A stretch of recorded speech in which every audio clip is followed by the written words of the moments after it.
What's up guys, Mike here, and today we are going to talk about one of my favorite players in college basketball. Or I guess just one of my favorite players in the game in general, baby. Because Lonzo Ball is the truth. If you've been paying attention, if you've watched his high school highlights, if you've been watching him at UCLA, you know the man's been killing it, and I think he has the chance to become an NBA star. So today, let's look at why Lonzo Ball might be the next Steph Curry with a 40-inch vertical leap. In order to properly appreciate this video, you are going to have to realize one thing. Basketball has changed. In fact, it's changed a lot, and the cause of this change can mostly be attributed to the rise of the three-pointer. To put things into perspective, in 1980, the season that the NBA first introduced the three-point line, teams averaged 2.8 threes per game. Now, we don't have to waste time here. You know what happens next. As the years passed, the three-point shot slowly evolved from an afterthought to perhaps the deadliest weapon in the game of basketball today. Teams went from averaging 2.8 threes a game in 1980 to 9.9 in 1994 to 16 in 2006 and to 26.4 this season. And perhaps the biggest symbol of this change is the play of Steph Curry. In the last 2 years, Steph has redefined what it means to be an NBA point guard. His ability to shoot from anywhere on the court has made him practically unstoppable. He's able to do things on offense that have never been seen before, which led to this statement by Mark Jackson. To a degree, he's hurt the game. And what I mean by that is I go into these high school gyms, I watch these kids, and the first thing they do is run to the three-point line. You are not Steph Curry. And sure, maybe in some ways, the love of the three-point shot is hurting low-level high school basketball. But for the top players, the ones who will one day run the NBA, the sight of Steph Curry was not hurting the game. On the contrary, the desire to be like Steph has only sped up the evolution of basketball. And nowhere is this more apparent than with a trio of brothers who last season took high school basketball by storm. Because in Chino Hills, California, the Ball brothers have perhaps given us a glimpse into what NBA basketball might one day become. Standing at 6'6", LeVar Ball was once a good enough player to spend a year at Washington State before leaving because, in his words, the team just didn't play fast enough. Now, to some, playing college basketball is a great achievement, something that you can take pride in. This was not the case for LeVar. To him, it was NBA or bust, and he instilled this attitude into his sons at a young age, saying, "I tell my boys all the time, someone has to be better than Jordan. Why not you?" With this mindset in place, the mindset to become better than the greatest basketball player of all time, the Ball brothers went to work. Their childhoods were spent in the gym, mastering their shots while working to reach heights that have never been seen before. And on the court, it showed. In the 2016 high school basketball season, Lonzo, LiAngelo, and LaMelo Ball dominated high school basketball in a way that few others had done before them. They found incredible success due to their never-before-seen style of play, in which they never seemed to stop running and gunning. On defense, they used a zone press, forcing turnovers and draining their opponent's energy as other teams struggled to keep up with their fast-paced style of play. And even if they allowed a basket, they quickly would take the ball out anyway and fling it over half court, starting fast breaks whenever possible. Which brings us to their offensive system, which can only be described as 7 seconds or less on steroids. Once the ball was over half court, everything seemed to happen in the blink of an eye. All three brothers had the green light to shoot whenever they were open, even if that meant they were taking 30-foot bombs. And as shot after shot sunk through the net, Chino Hills went on to rack up a 35-0 record, were ranked the #1 team in the entire nation, and tied the California state record for most 100-point games with 18, as all three brothers starred. And Lonzo, the oldest of the three and the feature of this video, well, Lonzo proved that there was nothing on a basketball court that he couldn't do. In 2016, Lonzo Ball averaged a triple-double for the entire season, putting up a ridiculous 23.9 points, 11.3 rebounds, and 11.7 assists a night. Like his brothers, he put fans in awe with his 35-foot three-pointers and his incredible court vision. But going even further, Lonzo also showed all of the signs of a future NBA star. Years of practice gave him the ability to make defenders look foolish off the dribble. And on top of this, he was a 6'6" point guard and was an elite athlete. This led to some absolutely filthy blocks on one end of the floor and to some show-stopping, posterizing dunks on the other. When it was all said and done, Lonzo finished his senior season as the Naismith Prep Player of the Year, Mr. Basketball USA, and was the #4 recruit in the nation. But still,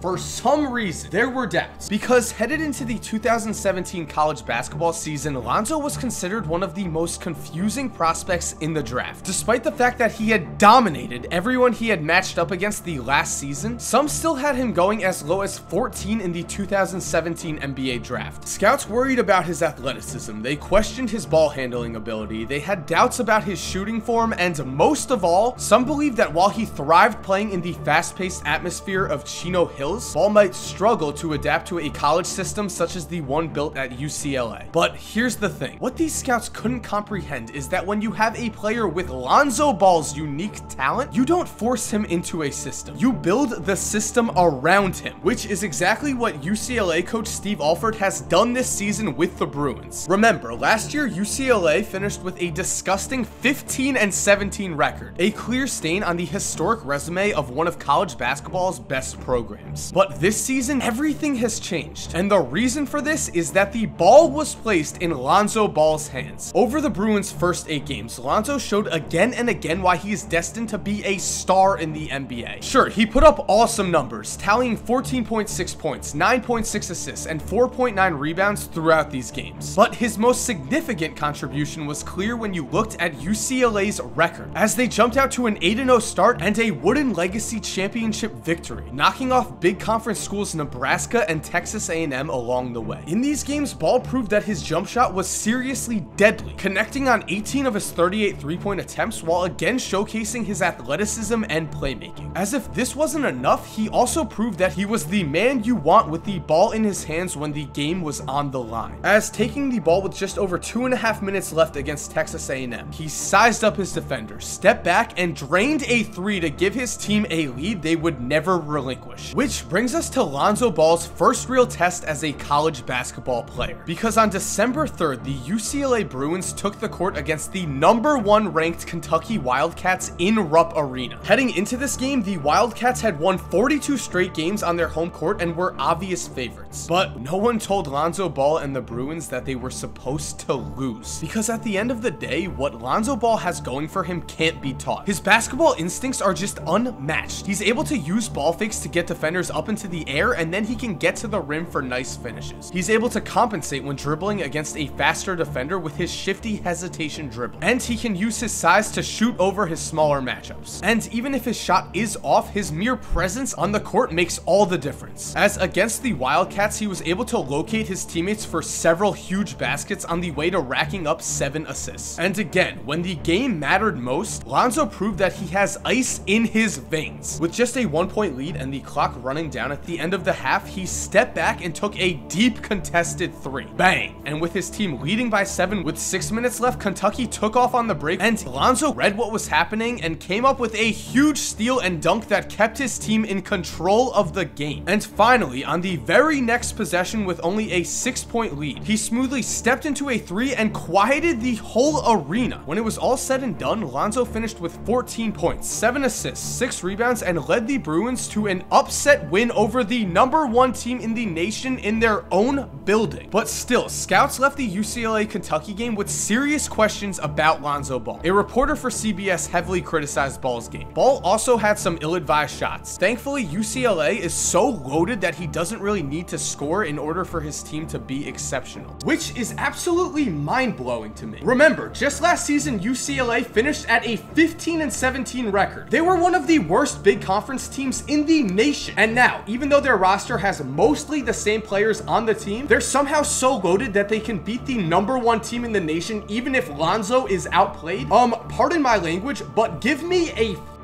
break. Yes, the Bruins did add TJ Leaf, who has been phenomenal this season, but it is Ball who has his teammates raving. Just listen to Bryce Alford, who says, "I'm so much more efficient now with Lonzo on the floor because Lonzo Ball makes playing the game of basketball easy for his teammates. His ability as a floor general is simply unmatched in the college game right now, and this will translate into a future all-star level NBA career because at the end of the day, Lonzo Ball is different, and that scares scouts. It always has. At one point in time, scouts were afraid to take Steph Curry because he played the game differently. Steph wasn't tall, he wasn't fast, he didn't have a 40-inch vertical leap, and this was all scouts at the time saw. They didn't care that he was dropping 40 points on some of the best teams in the nation. And because many saw a player who was not normal, they missed out on a player who would change the game, which is exactly what Lonzo Ball has the potential to do. Change the game of basketball. He might have a weird jumper, but he's put in more hours on his jump shot than any prospect in the draft, and it shows as he's able to make shots from nearly everywhere on the court. He might not be fast, but he's shifty. He keeps the defense guessing and is able to use his height to make plays over smaller defenders. And he might not fit the mold of the prototypical NBA point guard, but that's all right because his style of play not only works, it also produces incredible results. What nobody is talking about is that despite these flaws, Lonzo Ball has now won the last 44 official basketball games he has played in. He's led his high school team to a national championship, he's led his college team to a top ranking, and he's only going to get